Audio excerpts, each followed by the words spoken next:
Hey everyone, it's Jonathan here, founder of Driving Academy, and in today's video I'm going to give you 5 different things and 5 mistakes that actual truck drivers do that actually get them pulled over the most often, right? So after this video you're going to know the 5 top things on what not to do if you want to avoid getting talked to by this guy right over here. Mr. Police Officer, some people call him the pig, some people call him Popo, whatever you call them, you want to avoid them at all costs. Now that you're a truck driver, you're probably going to call them the DOT as well. They got a whole bunch of names, but let's just get you to making money, because when you're talking to these guys, your tires aren't spinning and you're not making any money doing it. That being said, let's go into the first main reason why people get pulled over, especially in trucks, is going to be speeding, right? So it sounds pretty simple. If we actually look at any type of accident that actually happens, one of 3 things most likely happen to cause that accident. The vehicle is probably speeding over the speed limit, they were not following the proper following distance between them and the vehicle in front of them, or they got distracted, they weren't really focusing, right? If you handle all 3 of these things, which is speeding is going to be the #1 thing, then you're good to go. The actual cop's job is to make sure that the road stays safe. And if they understand that most accidents actually happen because people are speeding, their job is to actually get you down to make sure that you fully understand that lesson. And unfortunately, the only way to have adults be taught a lesson sometimes is actually to find them and have them pay and have some financial pain itself. So if you just keep the speed limit, things are actually going to be good to go. At fault for this stuff too. Sometimes I want to get from point A to point B as fast as possible. I try to speed here or there, but understand you're taking a big risk. A lot of people think, hey, time is money in trucking. So the faster I get there, the more money I'm going to make. It's potential, but also the higher chance and the higher risk you actually have of getting tickets on your license, and that license is your livelihood when it comes to having your CDL license and making money for yourself and for your family for a nice, safe, and pleasant future, right?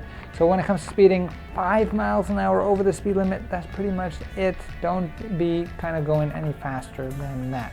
Now, if you're in the middle of Texas, on the middle of the desert or whatever it is, go for it, go as fast as you want to go. But a lot of these trucks itself, if you're working for an actual company, will actually govern the vehicles, which means you can't really go any faster than probably 70 or 65 miles an hour, depending on what the company actually programs the truck to do, because companies hate paying speeding tickets.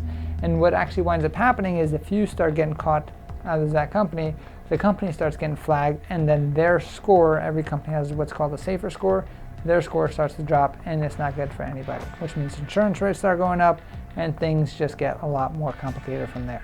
So when it comes to speeding, just knock it off and stay on the speed limit itself. #2 reason why truck drivers actually get pulled over on the road is going to be faulty equipment.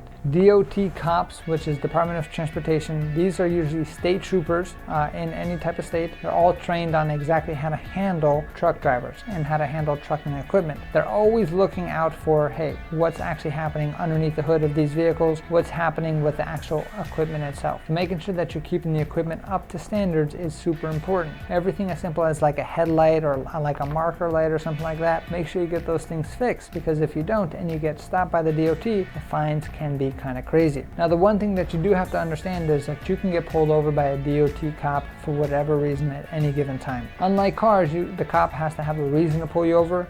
When it comes to a DOT stop, they can just pull you over off to the side and just do a random inspection and you did absolutely nothing wrong. So to prepare yourself to make sure that you go through those things as easy as possible, it's super important that you do what we teach you here in school to do, which is a proper pre-trip inspection. So when you actually get your CDL license, we're going to show you exactly what the DOT and what the CDL manual requires that you inspect and make sure what's in the proper condition. Everything from how thick your tread depth should actually be, how much air pressure your tire should have, what kind of air brake system you should have, do you have any leaks in the system, what you should be checking for underneath the hood, what different fluid levels they should be at, and all and everything in between that's going to be important for you to pass this inspection.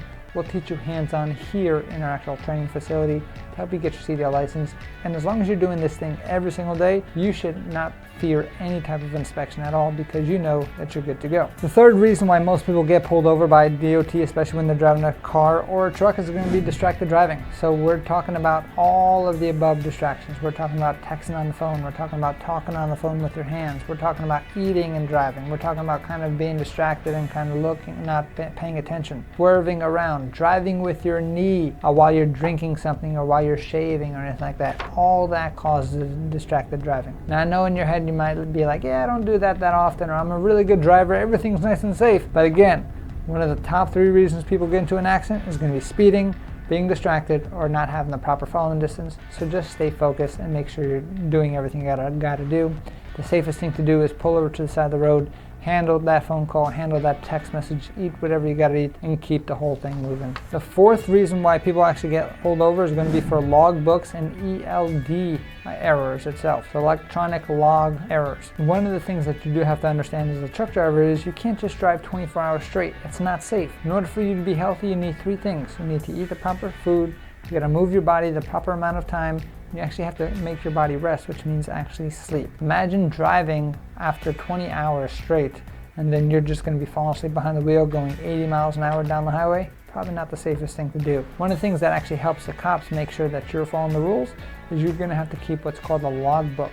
A lot of this stuff is electronic currently, which means you're going to have to see exactly how many hours you've been driving, how many breaks you've taken, when you actually went to sleep. Make sure everything is in line. As an example, the most amount of hours that any driver can drive in any given day is going to be 11 hours per day. If you're driving more than 11 hours per day, then you're going to have an issue when it comes to getting inspected by the DOT when it comes to logbook. Now, the one thing that you do have to watch out for is people who fake their logbooks. There's many ways that the DOT can actually check to see if your logbooks are real. So for instance, if you say you're sleeping at like 2 o'clock in the morning and all of a sudden there's a tow or a camera that catches you driving down the road at 2 o'clock in the morning, you're going to get a major fine. These fines can be like $500 per error.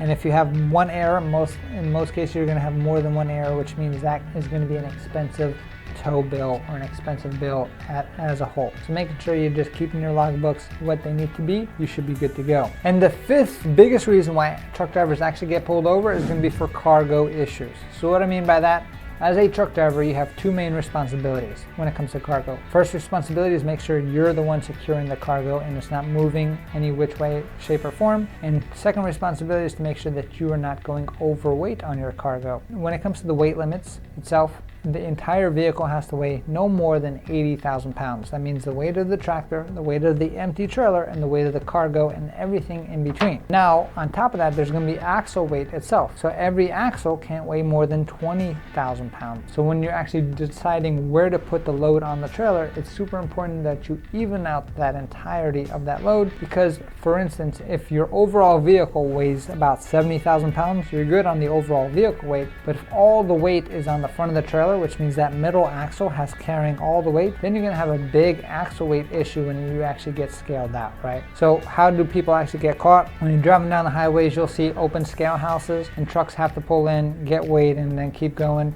If they're overweight, they're going to have big issues. If they're good to go, they'll just keep going. On top of that, on those random DOT inspections, those guys actually transport portable scales itself. Kind of crazy, but they can actually put something in front of your tires where they'll just weigh one axle at a time. So then they'll know exactly what kind of weight that you're dealing with. So as long as your vehicle cargo is secure, which means nothing's flapping around, and you are evenly spreading everything out and making sure that you're never going overweight, you should have no issues at all. Now, if you just focus on those 5 things, you're going to drop your risk of actually getting pulled over and getting any fines by over 80% as a truck driver. 5 little things can save you a whole lot of time in the time space of your career itself, right? So one more time, it's going to be speeding, faulty equipment, distracted driving, logbooks, and then cargo issues. Handle all those 5 things and you should be good to go. Now, if you don't even have your CDL license yet and you're doing all this work because this is what you want to do, you are a great student already. And we want to invite you to become part of the best CDL school in the entire country here at Driving Academy. Check out our website, cdldrivingacademy.com. We have locations nationwide. Find a location near you and we are more than happy to help you get yourself on the road to freedom today. Thanks and have a good day.